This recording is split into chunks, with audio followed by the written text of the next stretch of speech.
எங்க குடும்ப கஷ்டம், சூழ்நிலை நாங்க இதுக்குள்ள வந்துட்டோம். எனக்கு பிடிச்சிருக்கு நான் பண்றேன். ம். 2வது வந்துட்டு ஏன் அவங்க ஒரு பொண்ணுனாவே தப்பா தான் பார்க்கணுமா? அப்படிலாம் கிடையாதுல்ல. அவங்க வீட்ல அக்கா, தங்கச்சி எல்லாம் இருப்பாங்க. அவங்களையும் நம்மள தங்கச்சி மாரி அவங்க நெனச்சுக்கலாம் என்னைய. அவங்க அக்கா மாரி நெனச்சுக்கலாம். எனக்கு முடிஞ்சா அட்வைஸ் பண்ணலாம். அதுக்காக வந்துட்டு என்ன இன்சல்ட் ம். பண்ணக்கூடாதுல்ல. அப்படின்ற மாரி நான் யோசிக்கிறேன். எதுக்கு இந்த பொண்ணு இப்படி இருக்கு, அந்த பொண்ணு அப்படி தப்பானவ. இதெல்லாம் வந்து பெண்கள்னாவே ரொம்ப குறை பேசுறாங்க. ம். ம். அது ரொம்ப கஷ்ட நஷ்டத்துல கஷ்டப்பட்டுருக்கேன் நான்லாம். நெறைய பேசியிருக்காங்க.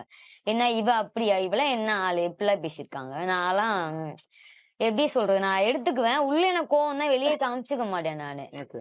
வெளிய ஏன் காமிச்சுக்க மாட்டேன்னா, நம்ம ஏன் அவங்களுக்கு நிகரா ஏன் நம்ம போகணும்? அப்படின்ற மாரி நான் எடுத்துக்குவேன். நம்ம அவங்களுக்கு நிகரா நம்ம எதுக்கு போகணும்? ம். நமக்கு நம்ம கரெக்ட்டா இருக்கோம். அப்படின்றது. நான் பொதுவா என்ன ஒரு பதில் சொல்றேன் அப்படின்னா, தயவு செஞ்சு எந்த ஆண்களும் பெண்கள குறை சொல்லாதீங்கன்னு சொல்ல வரேன். பெண்கள்னா அவ்வளோ ஒண்ணும் கிடையாதுல்ல. அம்மா, ம். அக்கா, தங்கச்சி எல்லாமே பெண்கள் தான். ஏன் நாடகம் ஆடுனா வந்து தப்பானவங்க, அந்த பொண்ணு அப்படி பண்றா, இப்படி பண்றாலாம் கிடையாது. எங்களுடைய எங்களுடைய தொழிலே அதான். நாங்க அப்படிதான் நடிச்சு ஆகணும். இப்ப வந்துட்டு நாங்க ஒண்ணும் அவ்ளோ அரைகுறையாலாம் ஒண்ணும் பண்ணலையே. எங்களுக்கு கரெக்ட்டா தான் நாங்க பண்றோம். எங்களுக்கு புடிச்சிருக்கு. நாங்க கரெக்ட்டா பண்றோம். அதுலயுமே வந்து ரசிகர் நெறைய பேர் வந்துட்டு கிளாமரா பண்ணுங்க அப்படிலாம் சொல்லி அவங்கலாம் கேட்பாங்க. ம். நாங்க அதுக்காகலாம் வந்து எடுத்துக்க மாட்டோம். பட் முடிஞ்ச வரைக்கும் நாங்க வந்து அத அவாய்ட் பண்ணிடுவோம்.